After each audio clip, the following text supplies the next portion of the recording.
Welcome back. Time now for our political roundtable. Joining us today is Democratic analyst Marianne Marsh and Republican analyst Andrew Goodrich. Thanks so much for being here, as usual. We are looking forward to this. Busy week. Let's start with immigration. The U.S. Attorney for Massachusetts blasting Mayor Michelle Wu for calling ICE secret police during an interview with WCVB and WBUR. She says it was reckless, inflammatory, and offensive, but Mayor Wu fired back, comparing ICE to a neo-Nazi group. Listen to this. I don't know of any police department that routinely wears masks. We know that there are other groups that routinely wear masks. NSC 131 routinely wears masks. Federal agents in marked jackets and vests are masking their faces because people like Mayor Wu have created false narratives about their mission. The U.S. Attorney. The mayor says the U.S. Attorney is attacking her for saying what Bostonians see with their own eyes. U.S. Attorney Foley says they won't apologize for doing their jobs. Mary Ann, is this healthy political debate, or is this indicative of bigger issues here? This is a debate about facts, and the only one dealing in facts here is Michelle Wu. The simple stated fact was local police do not wear masks. They wear badges. You can identify them so they can be held accountable. In these ICE raids, everyone's wearing masks. No one's being held accountable, and in fact, they are law enforcement who act as if they're above the law. So the thing to look for here is Michelle Wu is not backing down from this fight. In fact, she posted a video on Thursday night showing Somerville, New Bedford, Great Barrington, all the ICE people who took people into custody, did it with masks on, and in New Bedford with pickaxes, breaking the windows, and at least 2 of the 3 have since been released. So that's exactly what's going on here. And as a result of the comments made by the U.S. Attorney, they have lost, and ICE law enforcement members have lost the benefit of the doubt and lost the trust of the public and made our society less safe. Andrew, what are your thoughts on this? I think sometimes the truth and the facts are actually in the middle here. I mean, you have to understand that to call someone a neo-Nazi, essentially, without any facts backing up is dangerous. But there are still real concerns about due process and transparency.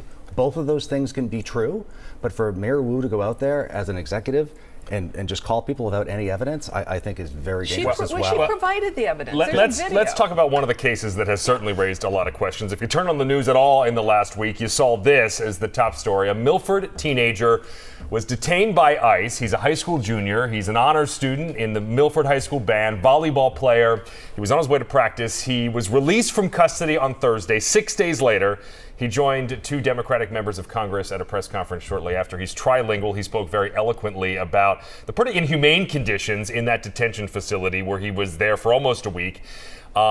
He has no criminal record, has done nothing wrong other than being brought to this country not of his own volition when he was in kindergarten. Andrew, is this case a turning point? It really matters what you mean by a turning point. Maybe for immigration reform, we'll see. Is it a turning point for public opinion? Absolutely not. People have already made up their minds. He had an expired visa. If I had an expired license when I drive home from the studio, I could be arrested. The question is the turning point for actual, real immigration reform so cases like this don't happen. Let's remember, this president killed a bipartisan immigration bill a year ago, right? So shouldn't we have already had that immigration reform in place? I think, again, both sides, on the left and the right, are absolute. Washington is broken.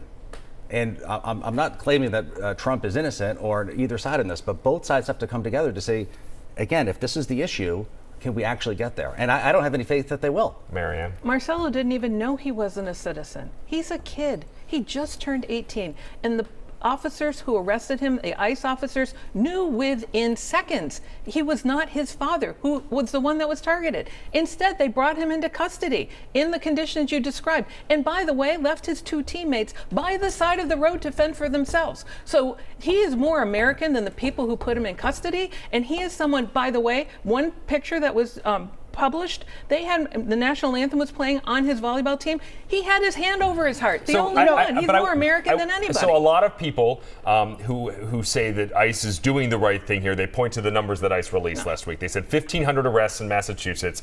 About half, some more than 700, are convicted or charged with the crime. Notably, though, Marianne, and I'll let you speak to this, of those people that are allegedly charged with a crime, they didn't release names or what crime it was. Right. Show your work. No, you cannot take the word anymore of anyone who is part of this operation for that very reason. And even without that information, it looks like about 50% of them have no records. So what you see is a targeted fear and loathing campaign that not only is after immigrants now, they're targeting members of Congress in New Jersey, in New York, and elsewhere. This is a strategy. But ICE will say it is removing some very dangerous people as well. How do we know? But do you think that cases like what we saw with this Milford teenager are sort of taking away from that message?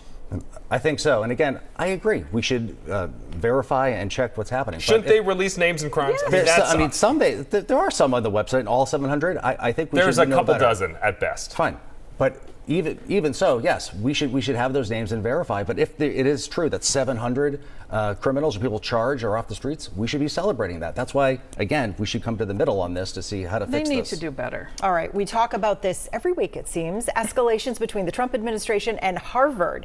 President Donald Trump signed an executive order to block foreign students from entering the country to attend Harvard University.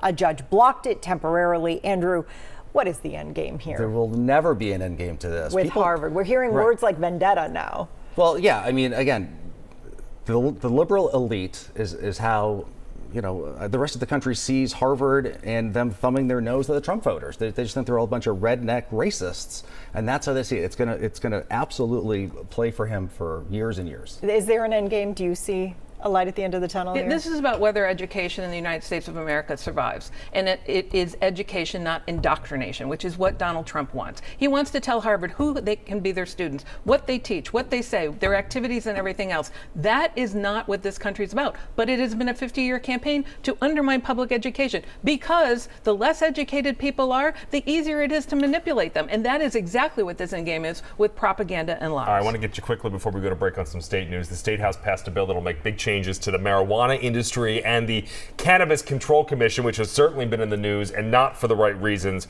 over the last year. Marianne, last year the Inspector General called the Cannabis Control Commission a rudderless agency. Is this going to fix anything? It gives the governor the power now to appoint all the commissioners. Right, and where we're sitting today is... Which is a complete restructuring. Right, Yeah. is an answer. We don't know if it's the answer. If Governor Healy takes it and puts it in the Department of Health, that would be welcome, because other agencies like the Gaming Commission and even back in the lottery, that's what should have been done with them. You can't have these startups. They always fail. There's always problems. If you were going to do this by ballot questions, put them as part of the government. Andrew, quickly before we go to break. They're trying to fix a problem that they themselves created, and it's the people that are in those. It's not the structure. All right, more with the Roundtable coming up next.